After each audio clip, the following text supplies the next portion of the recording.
Hello and welcome to the Minimum Competence episode for Thursday, August 14th, 2025. I'm your host for today, Andrew Leahy, a tax and technology attorney from New Jersey. On today's episode, Alex Jones' receivership, Trump's aid freeze and antitrust rollback, a Rumble lawsuit dismissal, and a ruling on birth control coverage. Let's remember, August rain, the best of the summer gone, and the new fall not yet born. And read today's legal news. On this day in legal history, August 14, 1935, President Franklin D. Roosevelt signed the Social Security Act into law, establishing the foundation of the modern American welfare state.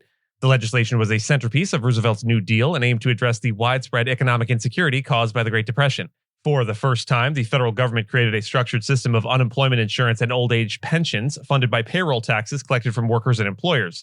The law also introduced Aid to Dependent Children, a program designed to support families headed by single mothers, later expanded into Aid to Families with Dependent Children, or AFDC.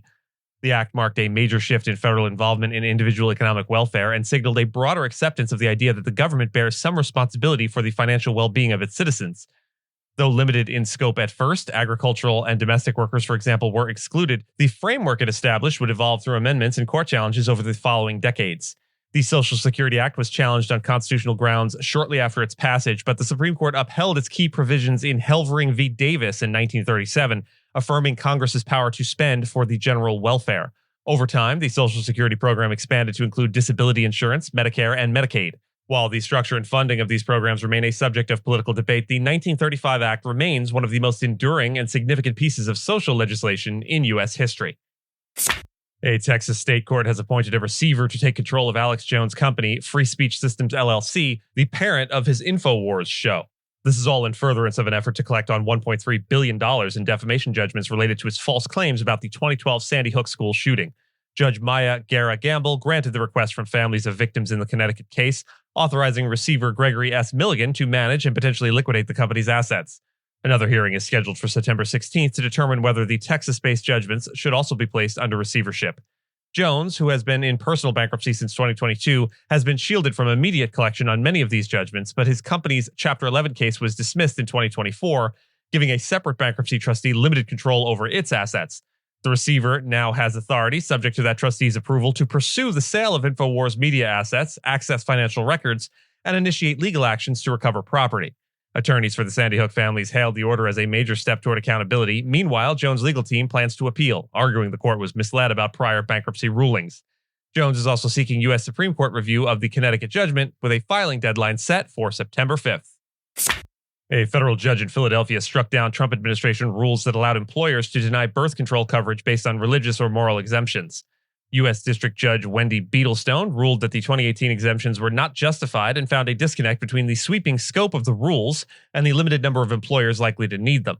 The ruling came in a case brought by Pennsylvania and New Jersey, which previously reached the U.S. Supreme Court.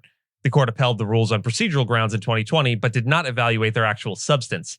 The Affordable Care Act mandates contraception coverage in employer health plans with narrow exemptions for religious organizations. The Trump administration expanded this to a broader class of employers, arguing that even applying for exemptions could burden religious practice. Judge Beetlestone disagreed, saying the administration failed to show a rational link between the perceived issue and its response. The Biden administration had proposed reversing the Trump-era policy in 2023, but that effort stalled before Biden left office. The Little Sisters of the Poor, a Catholic group involved in defending the rules, plans to appeal the new decision. The Department of Justice has not yet commented on the ruling. President Trump revoked a 2021 executive order issued by then-President Joe Biden that aimed to promote competition across the U.S. economy. Biden's order targeted anti-competitive practices in sectors such as agriculture, healthcare, and labor, and was a key element of his economic agenda. It included efforts to reduce consumer costs by curbing monopolistic behavior and increasing oversight of mergers. Trump's administration criticized the Biden-era approach as overly restrictive and burdensome. The Justice Department under Trump endorsed the revocation, stating it would pursue an America First antitrust strategy focused on market freedom and less regulatory interference. Officials also announced plans to streamline the Hart-Scott-Rodino merger review process and reinstate targeted consent decrees to address specific anti-competitive behavior. Critics argue the revocation will weaken protections for consumers and small businesses, but who cares about them? A June 2025 report by advocacy groups estimated that dismantling consumer protection policies, including those from the Consumer Financial Protection Bureau, or CFPB, has already cost Americans at least $18 billion through higher fees and lost compensation. Trump has also taken steps to drastically reduce the CFPB's workforce. Former Biden competition policy director Hannah Garden-Monheit condemned the move, claiming it contradicts Trump's promise to support everyday Americans and instead benefits large corporations. Big surprise. A federal judge in Texas dismissed a lawsuit filed by video sharing platform Rumble, which had accused major advertisers of conspiring to boycott the platform by withholding ad spending. U.S. District Judge Shane Boyle ruled that the Northern District of Texas was not the appropriate venue for the case, as the defendants are based in the UK and Belgium. Her decision did not address the substance of Rumble's antitrust claims. Rumble's lawsuit alleged that the advertisers participated in a brand safety initiative through Global Alliance for Responsible Media, which it claims was used to pressure platforms like Rumble, known for minimal content moderation, into compliance or risk being excluded from ad budgets. The defendants countered that business decisions not to advertise on Rumble were based on brand protection and had nothing to do with collusion or a boycott. Judge Boyle noted it remains an open question whether the Texas court is the right venue for a similar lawsuit brought by Elon Musk's social media platform X, which is also pending. The advertisers argued Rumble's legal action was a misuse of antitrust laws intended to force companies to do business with it. A federal appeals court ruled in favor of President Donald Trump, allowing him to halt billions in foreign aid payments that had previously been approved by Congress. In a 2-1 decision, the D.C. Circuit Court of Appeals lifted an injunction issued by a lower court that had ordered the administration to resume nearly $2 billion in aid. The aid freeze was initiated on January 20th, 2025, Trump's first day of his second term, through an executive order and followed by significant staffing and structural changes to USAID, the government's main foreign aid agency. The lawsuit challenging the freeze was brought by two nonprofit organizations that depend on federal funding, the AIDS Vaccine Advocacy Coalition and Journalism Development Network. The appeals court, however, ruled that the groups lacked legal standing to challenge the freeze and that only the Government Accountability Office, or GAO, a congressional watchdog, had authority to do so. Judge Karen Henderson, writing for the majority, explicitly stated the court was not deciding whether Trump's actions violated the Constitution's separation of powers or Congress's control over federal spending.